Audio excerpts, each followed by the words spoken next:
Hello again, and welcome to week 2 of the Momtrepreneur Mastery class. Again, this week we are talking about the success system. So again, altogether there are 4 main systems. The success system is our second system. This is going to help us set our trajectories towards success. When your noses are pointed in the right direction, you know where you're going, right? And today's lesson is lesson 5, and today we're talking about systems development, right? And work-life tools and resources, which we shared a little bit with in the last lesson, but most importantly, systems development. Now, in the development of this course in particular, I segmented everything into these 4 main systems in our lives and in our businesses. But the truth is that our lives and our businesses are divided into many, many, many different systems, and we're going to continue exploring these systems. And in this lesson in particular, we are going to talk about how we develop these systems. So I want to start by sharing a little story with you guys. And some of you guys might have heard a little bit of my background, but this story is a big reason why the Momtrepreneur Mastery class came into play and how it came into play. But I feel like it's a very pivotal place in this coursework to highlight its significance. So I wanted to go ahead and share that with you. So about 10 years ago, a friend of mine decided that he wanted to start a plumbing company. And before he had even gotten his plumbing license, before he had even taken on any real clients or opened his doors, he had asked me to come on board to design his logo and his website. At the time, I was teaching part-time at a high school. I was running my screen printing company, but I was completely over the politics in the school district. I was burning myself out in my screen printing company, which is something we're going to learn today, why setting up systems are so important. So this seemed like a welcome distraction or a creative outlet for me to help my friend do this. He had a vision to create this nationwide plumbing company, become a household name. His slogan was to provide unmatched quality through traditional service, like the days of milkman and gas station attendants. And I loved that. I loved it. As I began to work more closely with him, I actually began to see the lucrative nature of the plumbing industry. So I began to offer him a little bit more help in the office. So here's how things started. I asked him, well, how do you keep track of your money? How do you know how much money you have coming in, how much money you have going out? And he opens up his wallet and he takes out his wallet, he opens it up and he laughs like, here's what I have. And when I asked him, well, how do you keep track of expenses and things like that? And he laughs and he walks in the back and he comes back with a shoebox full of receipts. So I quickly opened my laptop. He didn't even have a computer at this time. So I had my laptop. I opened up a QuickBooks account for him. I set up his chart of accounts. I began entering his receipts, payments, etc. I did all of that, right? So once I finished with his logo and his website, I actually designed some business cards for him and some really, really, really catchy door hangers, right? In the service industry, you have to be really respectful of people's property. And so one of the things that I did, completely unrelated to this lesson, but one of the things that I did was I created this door hanger that said, we promise we did not walk on your grass to hang this on your door. Just automatically telling them we respect your property. And we began hitting the streets and we started hanging these door hangers up. We would leave the office at 8 in the morning and we wouldn't stop hanging up door hangers, the 2 of us. Tennis shoes, I would come ready every day, water in hand. And we would not stop until either 1, somebody called the office line, which was his cell phone at the time, or 2, we got hungry and we took a break to go eat lunch or whatever the case. We did this for days, if not weeks. And slowly we'd get a call here or there that would tie him up for a couple of days. So while he would do that, I would stay in the office and I began working on some marketing. And one of the things that I did was I created a template for a monthly newsletter. And I would beg him to collect emails from customers and he would rarely do it. And I would get so frustrated. But our first newsletter went out and it went out to all of 5 people. It was myself, him, maybe 1 or 2 customers and my dad. But I stayed consistent with it, and I put that newsletter out every single month. And in the beginning, again, it was like pulling teeth to get him to ask customers for emails, but he did, and our list started growing. But by the 5th or 6th month, we had a customer call us because she loved the newsletter, and he ended up booking a huge job because of it, and he never looked back since then on collecting emails. So, I set that template up, and that became part of our marketing. As the calls picked up, though, I created a consistent way of answering the phone and booking clients. The way I answered it, the way I talked to them, the way I booked the calls, I became really consistent with that.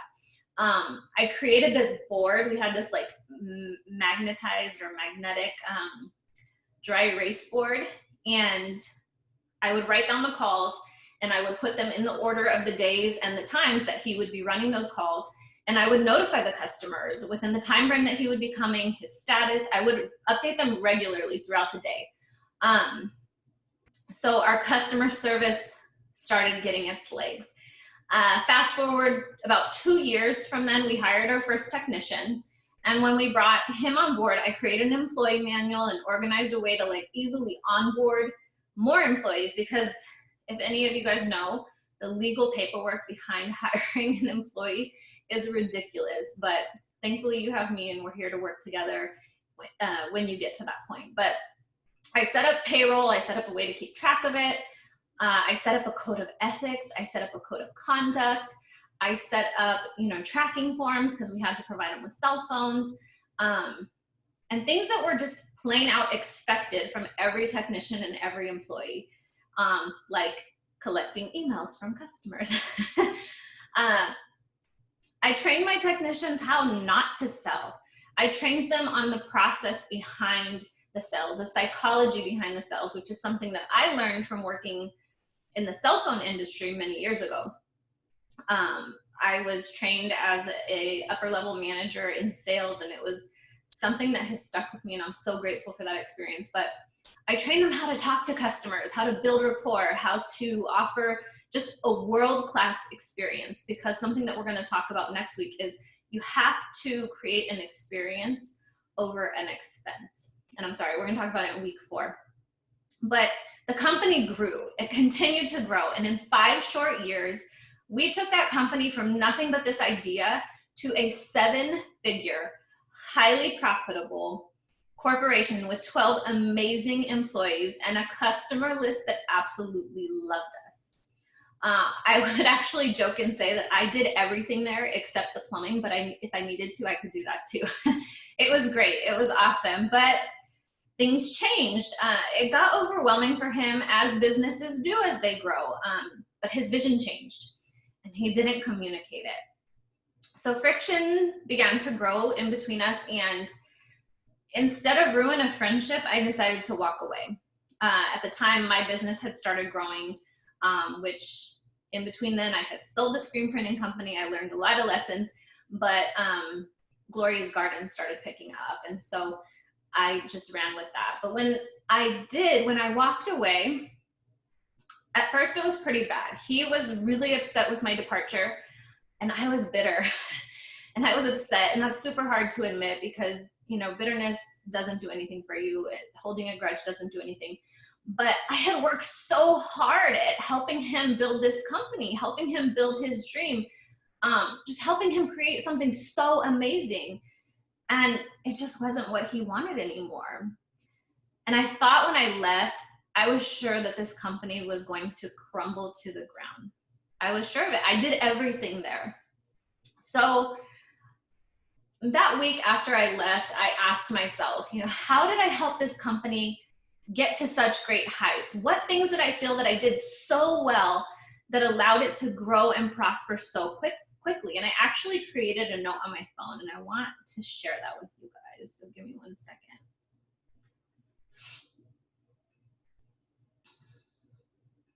So I created this. This is literally a snapshot of the note on my phone.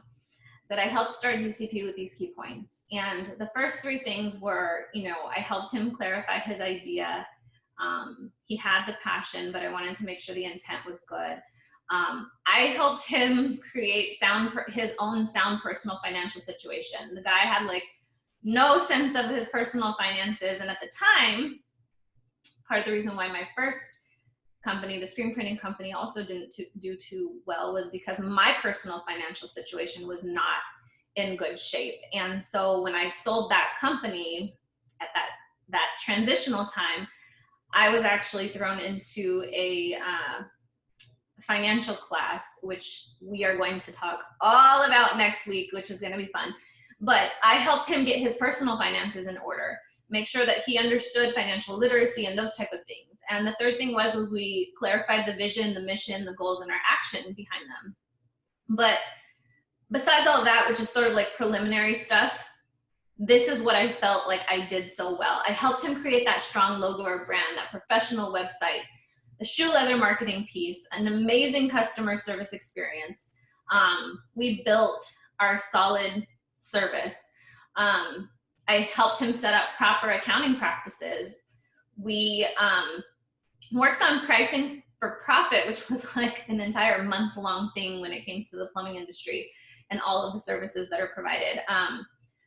I helped him build a retention marketing system, overall marketing system, social marketing and sales funnels, his organization chart, operational systems, leadership, recruiting, employee onboarding, and overcoming hurdles. These are all things that I felt like, man, I did these things amazing. And this is why this company is surpassing, everything that we had set out for it. I mean, in 5 years, we hit the 7-figure mark. And it wasn't just, I always tell people, it's not about the top line number, it's about the bottom line number. So it wasn't just that we hit 7 figures, but it was profitable.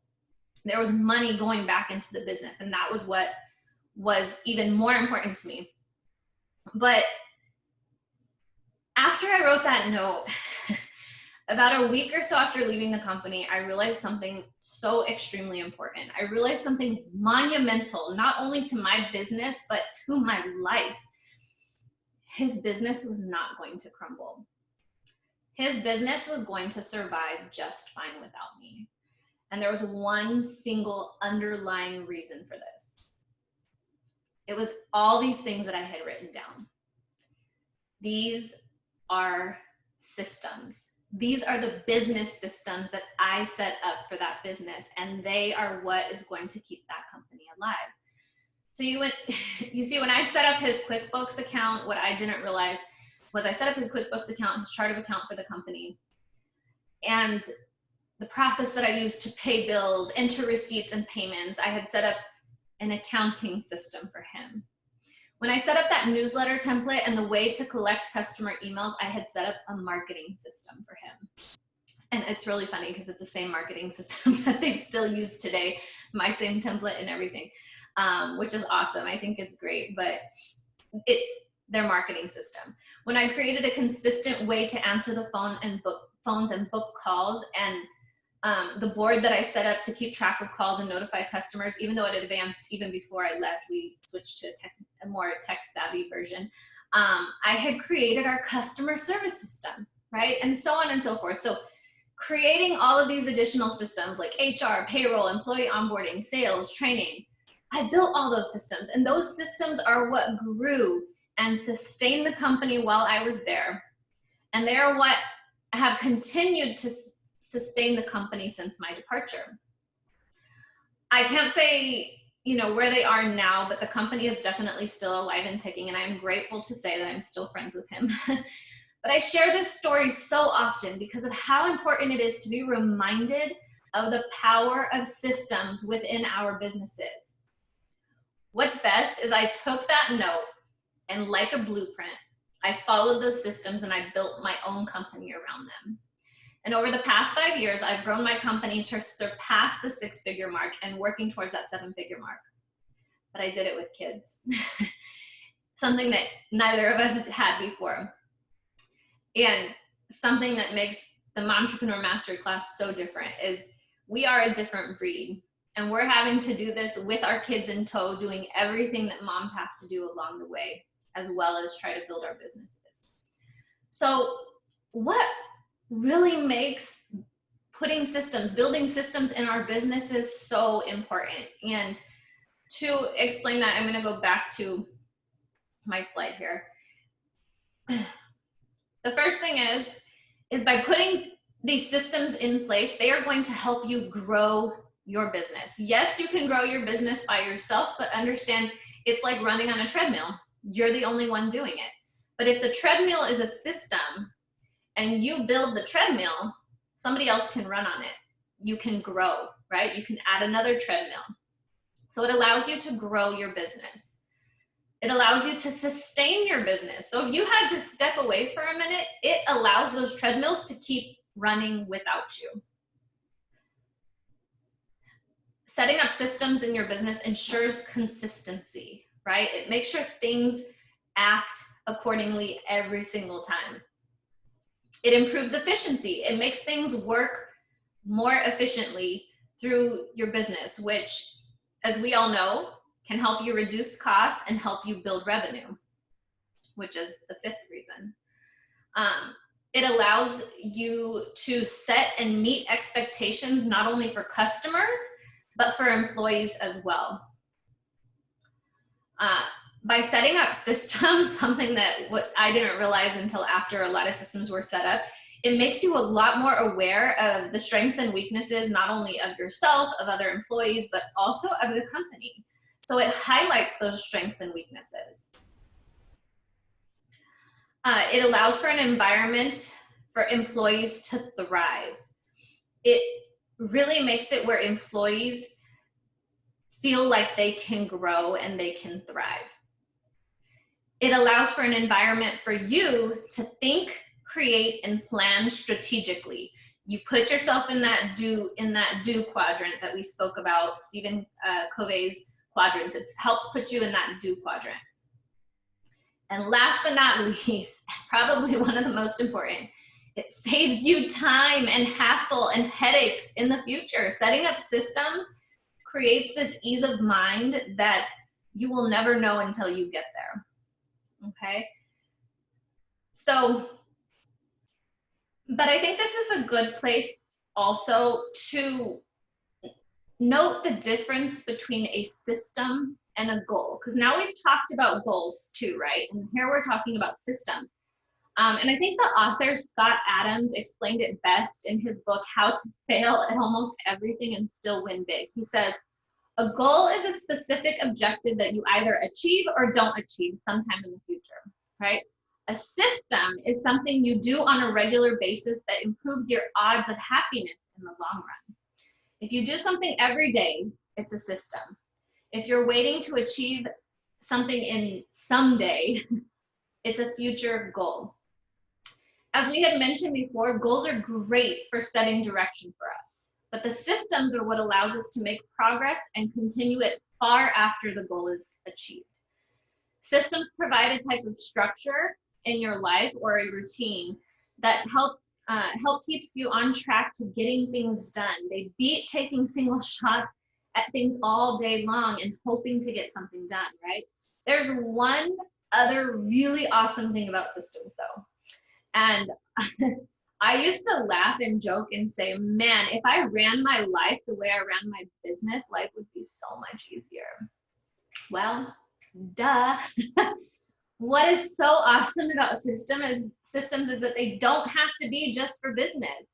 There are so many ways you can run systems in your life to make things easier as well, especially as a mom entrepreneur. You can systemize your finances, systemize your meal planning, your grocery shopping, your meal prepping. You can systemize your household cleaning chores, systemize your morning and nightly routines. You can systemize your mail and email handling. You can systemize your kids and their routines.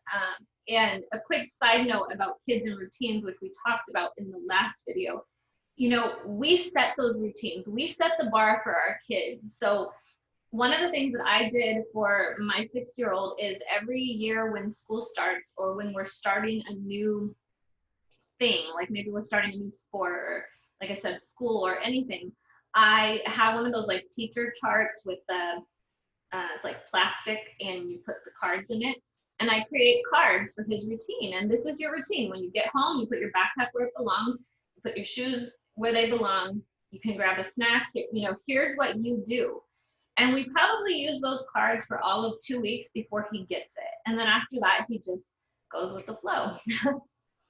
But how exactly do we do this? How do we create these systems within our lives, right? There are actually just a few quick steps, which I'm going to share with you here right now. So how do we build a system? The first thing is we're going to take inventory of the steps, right? So let's say we're going to talk about building a system for how we handle the mail. What are the steps? Okay, you get the mail in the mailbox. Who gets it? Where do they put it? Do they sort it? Do they open it? What are the steps? Once they sort it, once they open it, what's next? Continue taking inventory of these steps. What do you do now? And what should you do, right? Identify the tools and resources that you can use. When it comes to mail handling, maybe you have just like an inbox or something at your house. But there's a bunch of tools and resources depending on the type of system that you're trying to build, right? And the third thing is create a documented process of how you handle the system, how the system is meant to work. And this is a stamp. You can use this in your life or in your business. The same process goes. Take inventory of the steps, identify the tools and resources, and create a documented process. So it's quite simple, but definitely a good place to note the importance of some good tools and resources. So while you begin to build out these systems in your life, you might find some of these really great tools and resources that help make your systems even easier. So in our time management series, we talked about some of these tools and resources, right? Like the preview app to help you schedule and lay out your Instagram posts, Instacart to help you keep an ongoing grocery list, grocery shopping and delivery to your door. A couple things that we didn't talk about was things like budgeting software or using Google Sheets for your finances, something that I'm actually going to share with you next week when we talk about finances. Outsourcing and help utilizing a virtual assistant for small tasks like sorting emails, data entry, etc. I just mentioned hanging charts with routines and our chore cards for kids. We talked about Google Docs or for planning events and communicating information with others. Marco Polo for communicating with others, phone timers, reminders, notes, all that is on your phone. Utilize these resources while building your systems. In today's day and age, the world is at our fingertips. Utilize those resources and start building those systems. They are so important. Systems are the building blocks of our lives.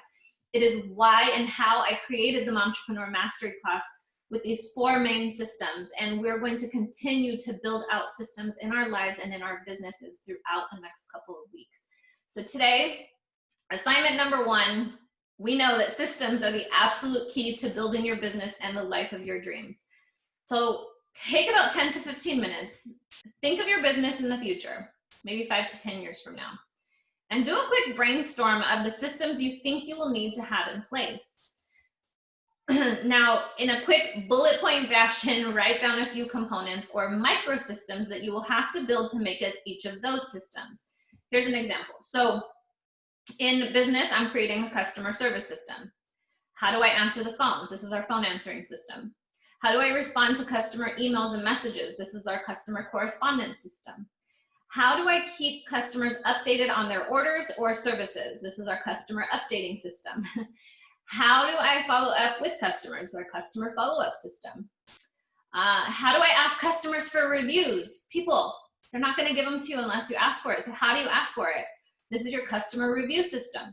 How do I solve customer complaints or concerns? This is our customer handling system, right? So it's just a simple way on how we build out our customer service system. Now what I want you to do is I want you to take 10 to 15 minutes and do the same thing for your life. What systems can you begin to implement in your life? What are the components of those systems? So here's another example. We're going to talk about next week our finance system.